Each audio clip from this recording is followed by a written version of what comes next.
Hello and welcome to a brand new episode of Autocar India Quick News. Coming up over the next few minutes is your weekly snapshot to all the latest from the world of automobiles. But before we begin, do hit subscribe to the Autocar India channel and press the bell icon to stay notified on all our latest uploads. Let's start the news with the 2022 Maruti Suzuki Baleno, which has just gone on sale. Prices for the new Baleno range between 6.35 lakh and 9.49 lakh rupees ex-showroom India. The car is available in 4 trims with all except the base Sigma variant getting option of an automatic transmission as well. The company is also offering the new Baleno under its subscription scheme with monthly fee which is inclusive of vehicle registration, maintenance, roadside assistance and insurance starting at Rs 13,999. The 2022 Baleno has been significantly updated over the outgoing model and gets a new honeycomb pattern grille accompanied by a flatter clamshell bonnet up front. The wraparound projector headlights with their new 3-element LED DRL signature are new too, and so are the LED fog lights placed in the larger housings in the re-profiled front bumper. The main changes on the side are the new 16-inch alloy wheels, a sharper shoulder line and a longer chrome strip outlining the base of the windows. The rear features new C-shaped LED taillights that now extend into the boot as well as the redesigned rear bumper. The cabin features a whole host of changes including a layered design for the dashboard which gets a silver accent in the middle and a dark blue finish at the bottom. The updated Baleno also debuts a brand new 9-inch infotainment system that comes paired with an Arcamis surround sound system. This SmartPlay Pro Plus unit also displays the feed from the first in-segment 360-degree camera. Maruti Suzuki has also introduced a new climate control panel, flat bottom steering wheel, cruise control and a head-up display in the new Baleno. The car also features 6 airbags in the Zeta and Alpha trims, ESP and hill hold assist. The new Baleno comes powered by the 1.2-litre 4-cylinder dual-jet engine that churns out 90 horsepower and comes mated to a 5-speed manual or a 5-speed AMT unit, the latter taking the place of the older Baleno's CVT option. The engine gets an idle start-stop system to improve fuel efficiency, which stands at an official figure of 22.35 kpl for the manual and 22.94 kpl for the AMT versions. Maruti Suzuki is also likely to introduce a CNG option in the new Baleno in the near future. You can watch the full review of the new Baleno on the Autocar India channel next week, so hit subscribe and click that bell icon. Maruti Suzuki has also introduced a refreshed version of the Wagon R which comes priced at 5.4 lakh rupees ex-showroom.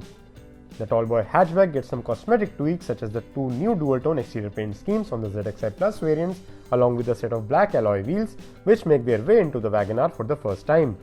There is a gallant red color option with black roof and a magma grey paint shade with contrasting black roof as well. Changes on the inside also include a dual-tone beige and dark grey scheme for the seat fabric. Maruti Suzuki has also made dual airbags a standard fit in the revised Wagon R. The biggest change, however, comes under the hood where the updated Wagon R sees its outgoing 1 and 1.2-litre power plants getting replaced by 2 new dual-jet engine options. It gets a 67 horsepower 1-litre 3-cylinder dual-jet engine from the new Celerio and a 90 horsepower 1.2-litre dual-jet mill that also does duty in the Baleno and Swift. The dual-jet engines offer better fuel efficiency with their integrated idle start-stop system. Efficiency is up by up to 16% in petrol variants and 5% in CNG trims. Both engines come mated to a 5-speed manual or 5-speed AMT which gets hill hold assist as well. The 1-litre unit also gets the option of CNG which is now available in the mid-spec VXi trim as well along with the base LXi variant. The company has also introduced a Tour H3 variant in both petrol and CNG versions of the Wagon R, especially for the fleet segment. Tata Motors has introduced new limited edition versions of its SUV models. The Tata Punch, Nexon, Harrier and Safari have received new Kaziranga editions which are inspired by the one-horn Indian rhinoceros. The special editions get certain exterior and interior changes along with the addition of new features. Kaziranga edition models get an exclusive grassland beige paint shade on the outside with a contrasting blacked out treatment for the roof, wheels and ring mirrors. There is also the placement of a blacked out rhino motif on the front fender.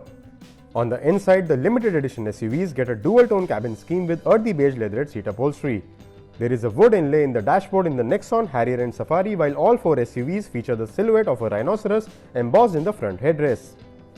In terms of feature updates, the Tata Punch Kaziranga edition gets the company's IRA connected car tech and a cabin air purifier while the Nexon receives ventilated front seats, air purifier and an auto-dimming IRVM. The Harrier and Safari also get the IRA connected car tech and ventilated front seats. The Safari packs in ventilated second row seats as well. The changes in the Kaziranga edition are cosmetic and all 4 SUVs remain mechanically identical to the regular trims on offer.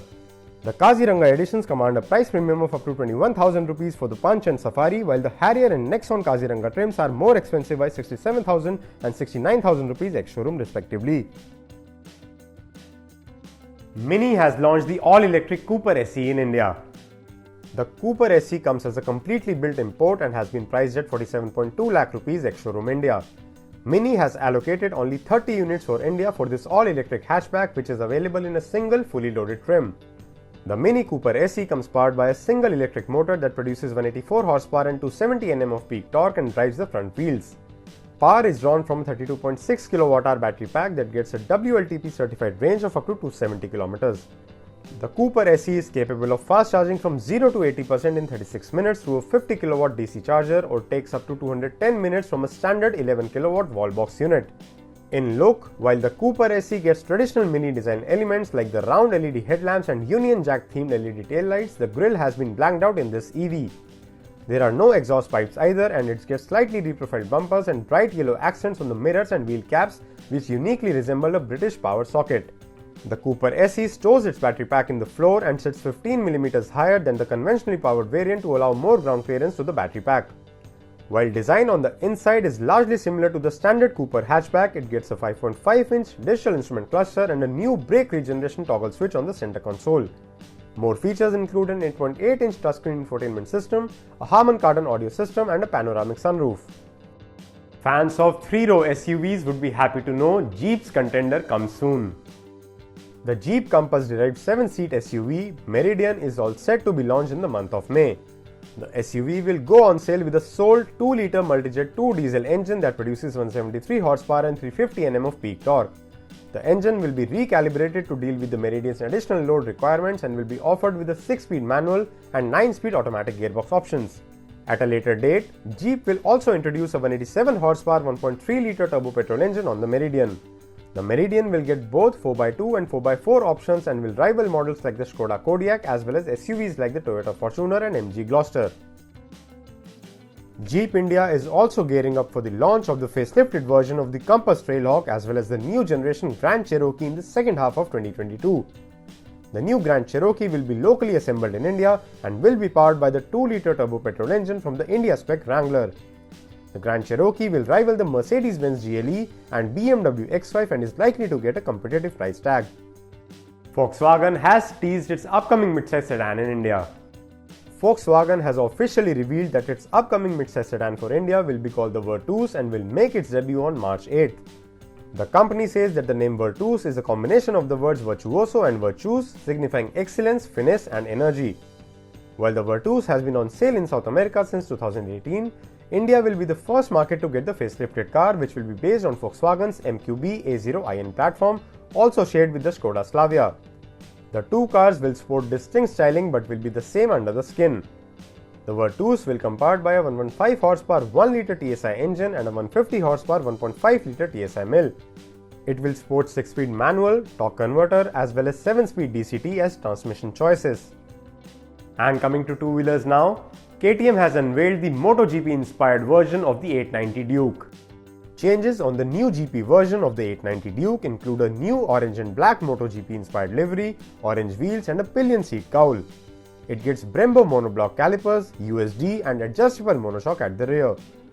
However, like the standard motorcycle, the 890 Duke GP comes powered by an 899cc parallel twin engine that produces 115 horsepower and 92 Nm of peak torque.